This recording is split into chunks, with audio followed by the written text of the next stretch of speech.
Hi అండి. అస్సలాముఅలైకుం అండి. మేమందరూ చికెన్ ఫ్రైడ్ రైస్ అంటాం కదా, అది కూడా చికెన్ ఫ్రైడ్ రైస్ తిని తిని ఒక వెరైటీగా ఇప్పుడు మీకు ఇంకో వెరైటీగా చూపిస్తున్నాను. అన్ని రైసులతో చేస్తూ ఉంటాం, అంటే అన్నంతో చేస్తూ ఉంటాం. కానీ ఈసారి ఏంటంటే చపాతీ చేస్తున్నానండి. చపాతీ అంటే ఇక్కడ బయట కంట్రీలో కుబ్బుస్ అంటారు.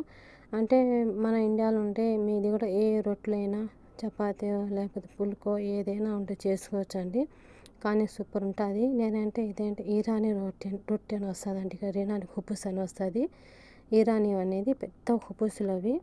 దాంతో చేస్తున్నానండి. రాండి, ఇది లాస్ట్ దాకా మీరే చూసేద్దాం నేను ఎలా చేస్తాను ఏందనేది.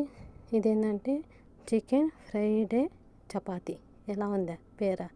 చికెన్ ఫ్రైడే చపాతీ సూపర్ ఉంది కదా. వినడానికి తింటా ఉంటే సూపర్ ఉంటుందండి. ఒకసారి ట్రై చేయండి, తినండి. హెల్త్ కూడా మంచిదండి ఇది. ఫస్ట్గా ఏంటంటే నేను ఎగ్స్ తీసుకున్నానండి. ఎగ్స్, ఆనియన్, ఇవి కుబ్బుస్ అంటారు కదా, అది కుబ్బుస్లు తీసుకున్నాను. మీరు చపాతీలను తీసుకోవచ్చు. తర్వాత క్యాప్సికమ్ అండి. దీనికి ఇదే కావాల్సింది, ఇంకేం ఇవ్వలేదండి. కావాలంటే దీనికి లాస్ట్లో ఒక డెకరేషన్గా ఒక క్యారెట్ వేసానండి.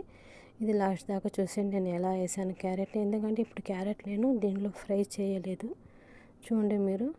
ఎర్రగడ్డలు అంటే ఆనియన్, క్యాప్సికమ్ వేసి ఫ్రై చేసేసాను. అది ఫ్రై చేసిన తర్వాత ఎగ్ అండి. ఎగ్ మీ ఇష్టం ఎన్నైనా వేసుకోవచ్చండి. నేను ఫస్ట్గా ఏంటంటే చికెన్ అండి, మీ దగ్గర ఏ చికెన్ అయినా పర్వాలేదండి. ఈ చికెనే కావాలని లేదు. ఏ చికెన్ ఉన్నా కూడా మీరు ఫ్రై చేసి పక్కన పెట్టుకోండి.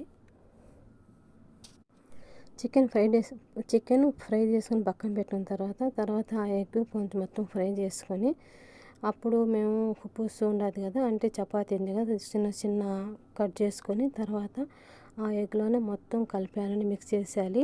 తర్వాత నేను పైన చిల్లీ వేసాను. చిల్లీ అంటే నిజమే వీళ్ళు తినరు కాబట్టి ఇది నేను తింటున్నా కాబట్టి చిల్లీ తెచ్చుకున్నానండి నేను. కారం, దీనికి కారం సూపర్ ఉంటుందండి. కానీ గ్రీన్ చిల్లీ కూడా వేసానండి కొంచెం. అంటే రెడ్ చిల్లీ కూడా వేసాను.